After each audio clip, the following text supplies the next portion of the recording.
And you know, every time I open my Instagram, I'm scrolling and all I see is property, property, property.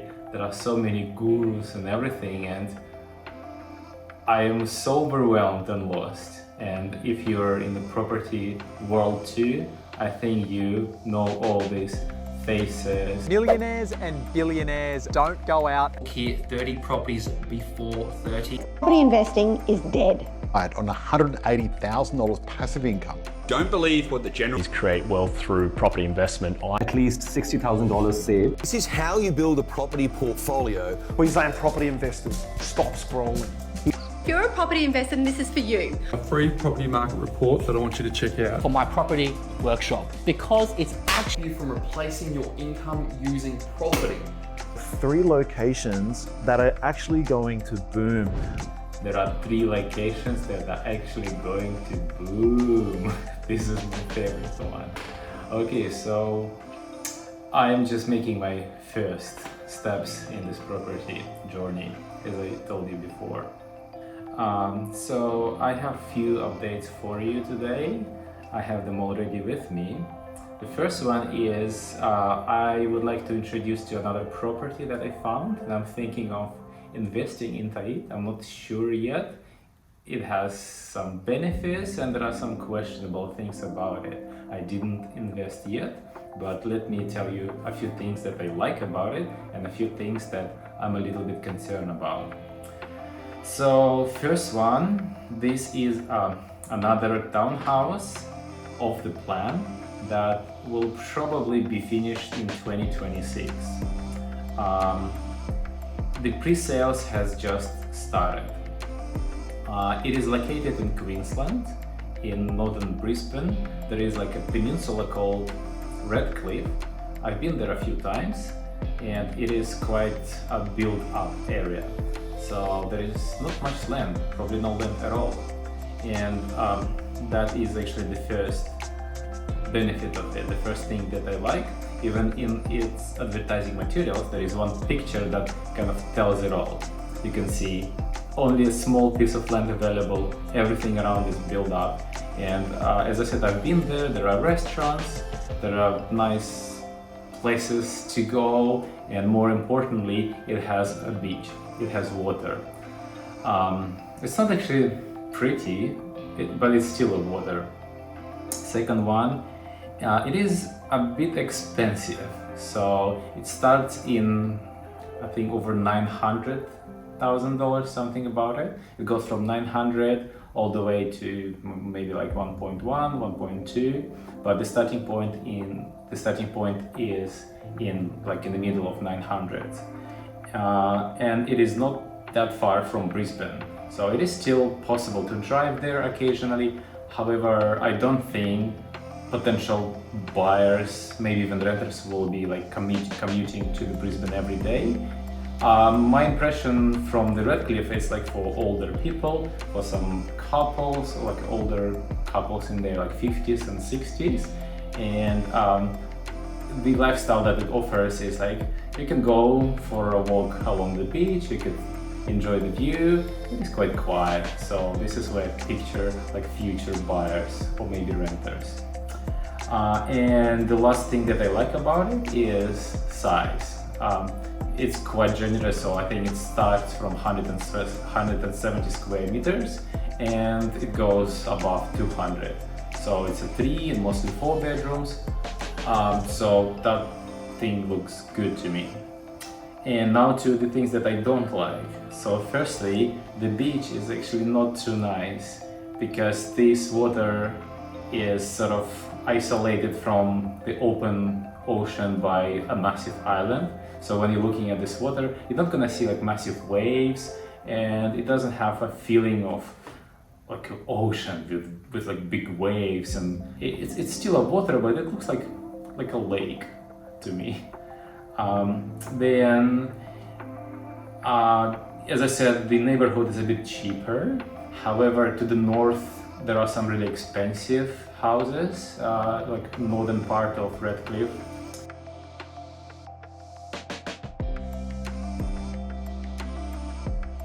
And another thing that I don't like is that when I ask if the vendor will take 5% deposit, they said probably not. I am still trying to convince them, but like I'm not 100% sure if I will invest there. I'm just one of the properties that I consider. Okay, next thing. So what I would like to say is, when I'm looking at today's market, it looks like we can call it normalized or balanced. I'm giving it like this label because it is not booming, but it's not crashing as well. For the last half a year, maybe a bit more, it's just almost flat. Yes, it is growing, but not too far from the overall inflation, which to me gives an opportunity to take your time, don't rush, have a proper research, save some money, talk to people. It is a good time to take your time. I'm just thinking what I was doing a few years ago when the COVID wave just started. Back then I was rushing. I thought like, oh my God, this thing is gonna finish soon. Look at all the government spendings, they're all printing money.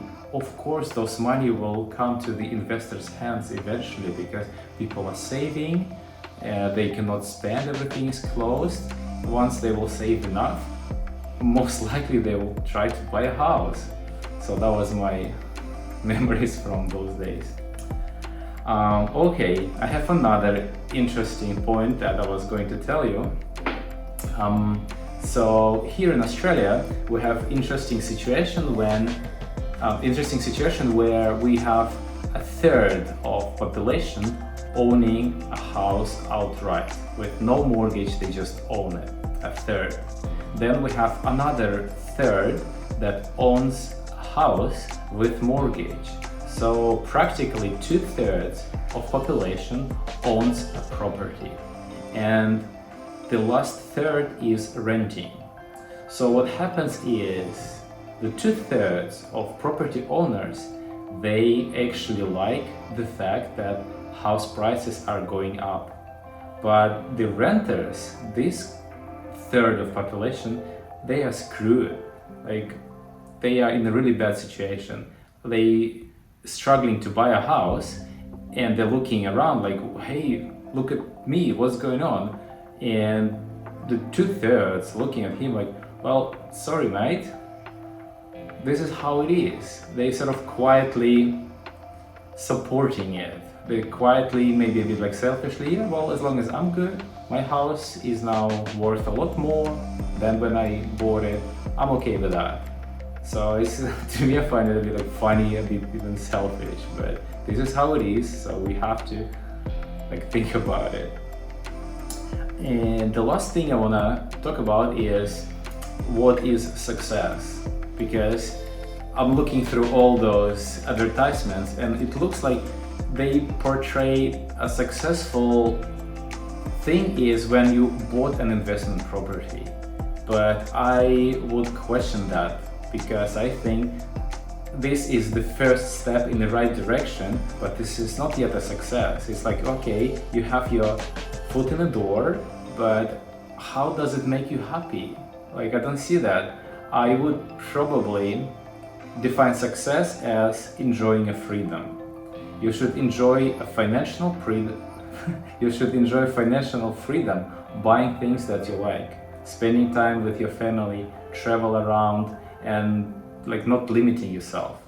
And even though when you bought your first, even second investment property, you are walking towards success, but you're still not there. It is just the journey that started. It will take you years and years. I'm on the same boat. I just made my first few steps and I'm still walking, and I hope for the best. As I said, I have a full-time job. I work in IT.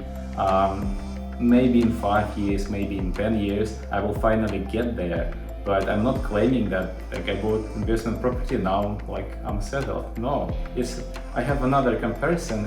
I think when, for example, you're looking for a job, when you applied for a job, you send your resume, is it a success? No, it's just you're taking your chance. So buying your first investment property is just like you just applied for a job. Maybe you will get it, maybe not. Time will tell. Thank you for your time. Goodbye.